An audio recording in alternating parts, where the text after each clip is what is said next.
Hi, I'm Steve. And I'm Kim. And in this little video, we're going to be discussing the topic and the emotion of anger.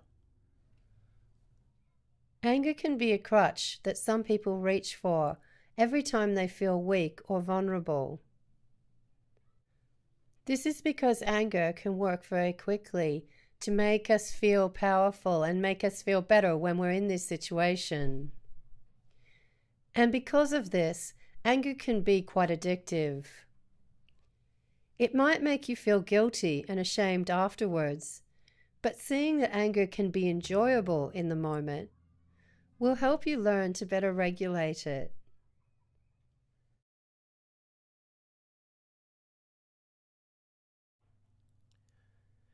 It helps us see how we want to be treated and helps us recognize when we're being disrespected, exploited, or manipulated.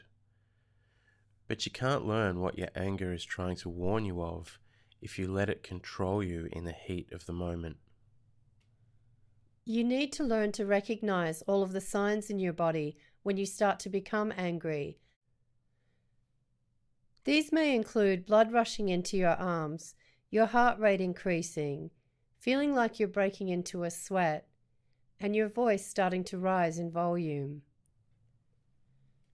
You need to learn to recognize these signs and pull yourself out of the situation to think about what's happened later on when you've calmed down and not in the heat of the moment. There's solid research to show that hotheads don't do well in life, and that it's very difficult to make the right decision when you're angry. Instead, it is better to make a note of what upset you and then go and calm down, by choosing to do something that will make you happy. It's very important when you get angry that you don't listen to the voice inside your head. That voice is just about always going to give you bad advice. What we recommend is that you make a note of what triggered your anger in the first place. Tell the person you're angry with that you need some time to cool down, and then make a firm decision to not do anything about this or to even think about it again until you've calmed down. Sometimes this may take a couple of days. After you've written down what has troubled you, it will give you the headspace to forget about it and enjoy an activity that will soothe you. Learning to find your own sense of calm and happiness again after you've been upset is one of the most important emotional intelligence skills you can ever learn. This is not the same as ignoring your anger or repressing it. Learning to recognize when your anger is becoming aroused and immediately making a note of what triggered that is honoring your anger and paying heed to it. You need to give the problem your full thought and attention later, but only after you have completely calmed down and your upper cortex is active again. Giving yourself that time to settle down gives you the chance to make the right decision. If you are thinking thoughts of getting even or of yourself as a victim, there's a good chance you haven't calmed down yet. It's amazing how differently we can see the same situation a couple of days later, but you still may need to do some work on strengthening that boundary that's been crossed. We offer exercises for this in the chapter called Limiting Abuse in the Love Safety Net workbook.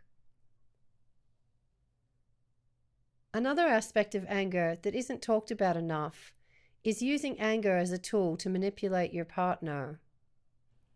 Nobody likes to feel that they're being manipulated by somebody else's emotions. This is a very common thing to do, however, and so I'll give you a little bit of an idea of what it looks like. Your partner has done something to upset you, but rather than self-soothe and take care of your emotions first, instead you stay angry and stew on it, and then insist that your partner do something to make you feel better.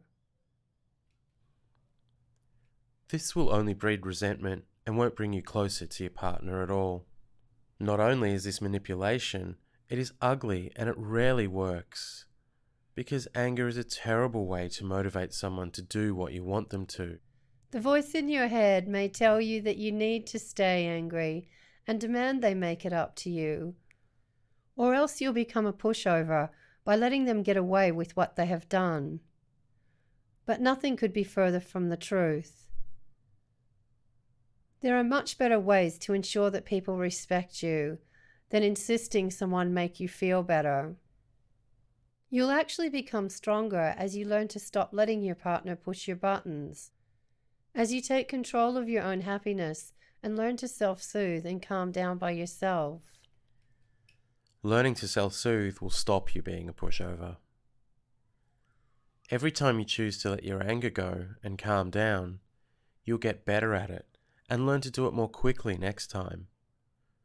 This is called your vagus nerve response, and it is the best known indicator for success in life. Because successful people don't make decisions in the heat of the moment.